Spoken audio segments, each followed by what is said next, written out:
So, two crucial votes coming up in the Senate. One, to stop the OSHA vaccine mandate on private businesses. The second, to renew the Nord Stream 2 sanctions. And, oh, by the way, save America, kill the bill. Anyway, joining us now, old friend, we have Rob Portman, who's always in the thick of these battles. Senator Portman, thanks for coming back.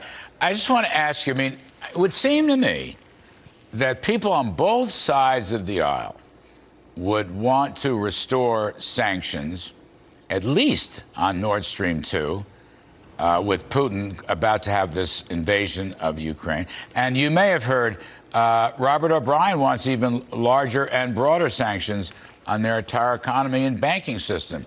So how do you see this? Well, I agree. I mean, look, this is a dangerous situation. And one thing that Robert said I thought was interesting was weakness is provocative. In other words, if we don't show strength, it only encourages Putin and his aggression. You saw what he did with regard to Crimea. You saw what he did with regard to the western border of Ukraine. And I mean, he's clearly shown in the past that when the West is not standing up for our friends in Ukraine, he moves and moves aggressively. So, one, restoring the sanctions that were in place before on Nord Stream 2 makes all the sense in the world, even if Putin wasn't doing anything new. So we should do that for sure. And there is legislation that's likely to be included in the National Defense Authorization Bill on that. Second, with regard to if he does invade, we need to be very clear that there will be all kinds of negative consequences for Russia. And one of those negative consequences has to be significant new sanctions, not just by the United States, but by the international community. And in this case, Larry, as compared, I would say, even to Taiwan and perhaps other areas of the world, we're in Europe's back door here. I mean, this is part of Europe. And the NATO countries in Europe who are allied with us feel as strongly as we do, I believe, about this potential aggression against Ukraine. So we need to stand firm and stand with our allies. Have you spoken with any of your Senate colleagues, and again, on both sides of the aisle, about what may be the need for much broader sanctions, you know, financial, banking sanctions, for example, starting with that? Yes, I have, and we've begun those discussions. We actually have a briefing, I will tell you, this evening. It's going to be a classified briefing on this whole topic. But look, this is an incredibly dangerous time. If we don't show strength now, then Putin may make a mistake.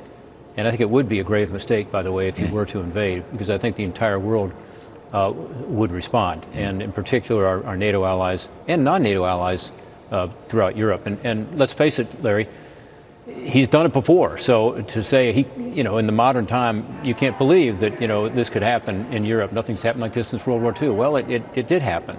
He took Crimea illegally. He annexed it. And so we need to be on guard and be sure that we are delivering a very clear message now to avoid Putin making a big mistake. Senator, I'll bring it back home again on the budget stuff. The vote to stop OSHA's vaccine mandate on private business. How do you handicap that vote? Well, I think we'll win it. I think it'll likely either stop in the House or be vetoed. Probably stop in the House. So I don't think we'll ultimately be able to succeed in it. Certainly, President Biden would veto it.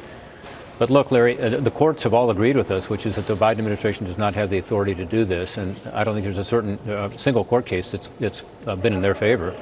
And many of those court cases, by the way, are going to be resolved here in the next few weeks. So the action really moves to the courts. I'm for mandating, I'm for allowing companies to be able to mandate if they choose to, by the way. What I'm not for is for the federal government to step in and say you're going to lose your job unless you agree to get a vaccination. That makes no sense. And by the way, it can have the exact opposite effect. Omicron is leading more people to get vaccinations right now. People are getting more boosters, and that's a good thing. I'm for vaccinations. I think it's very important. As you know, I was in that J&J Janssen trial early on to show people that vaccinations are important. But let's not have a federal mandate. That makes no sense.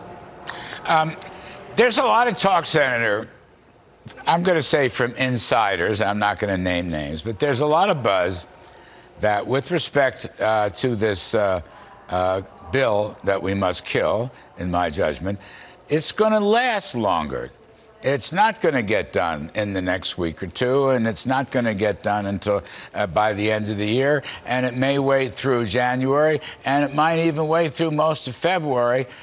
These are crocodile tears you see forming under my eyes as I hear these rumors. What do you think? I mean, I want to pause, but what does Rob Portman want to do? Yeah, well, I want to stop. I want to kill it. I think it's a terrible bill, as do you. But look, at a time of incredibly high inflation, and that's at the top of people's concerns right now, at a time of slow economic growth relative to what it should be, thanks to the COVID issue, at a time of record-breaking debts and deficits, why would we want to do this? You know, why would we want to put out the second most expensive bill ever passed by Congress? And if you look at the real numbers, it's the most expensive bill by more than double. It's over $4.5 trillion. It just makes no sense. And on the tax side, why would you want to burden the economy right now as we're coming out of this pandemic with these higher taxes? It's going to add to the inflationary pressures, as you know, because there's more stimulative spending in here, which adds to the demand side of the economy. So it's going to increase inflation. I just don't get it. And by the way, I think some Democrats are beginning to wonder too, including, you know, our colleagues, Senator Sinema and Senator Manchin, because it just makes no sense to do it. It makes no sense for the economy, for workers, for our competitiveness globally, and certainly with regard to COVID. If this COVID issue continues to be a challenge to us, which unfortunately it looks like it may well be, we might want to keep our powder dry with the possibility we may have to respond more on COVID in the future. So I just think it's exactly the wrong time, Larry. Yeah, I mean, we don't need this bill. I mean, period, full stop. That's been my take from the beginning. I don't think we needed the bill last April, frankly. We haven't spent, I mean, Senator, the last one, we got to go. But you correct me if I'm, I mean, you and I sat together on the Horseshoe at the Senate Finance Committee working through this stuff in March of 2020. We haven't spent all that money. I just saw another audit that says they're, I don't know, 80, 100 billion. Why don't we just spend all that stuff before we launch into this other so-called transformational stuff? Yeah, you're absolutely right. And a good point to be made here, Larry, which you know well because you were there. 5 times we passed legislation to deal with the COVID-19 crisis during the Trump administration. All 5 of those were bipartisan. Yes. All 5. Yes. And were they perfect? No, but did they help? Yes, a lot, including getting the vaccinations moving. You know, the Warp Speed, Operation Warp Speed was unbelievably successful. That was funded by that. But now the Democrats, starting in March, are doing all this through what's called reconciliation with no input from Republicans. And therefore, they're not doing the right thing by the economy in terms of inflation. I mean, back in March, when the $1.9 trillion bill was passed, many of us said that this is not needed for our economy because all the outside indicators were that we were starting to grow already and that instead this would overheat the economy and cause inflation. Unfortunately, you know, we were right. And that is a terrible tax on families all over America right now, looking at these higher prices on gas and food and clothes and everything else. So you're right. The $1.9 trillion was not needed to keep the economy moving, but it added, by overheating the economy, a lot of burdens to the economy, and now we're in the same situation. Why would you want to do it again? Some green eye shade.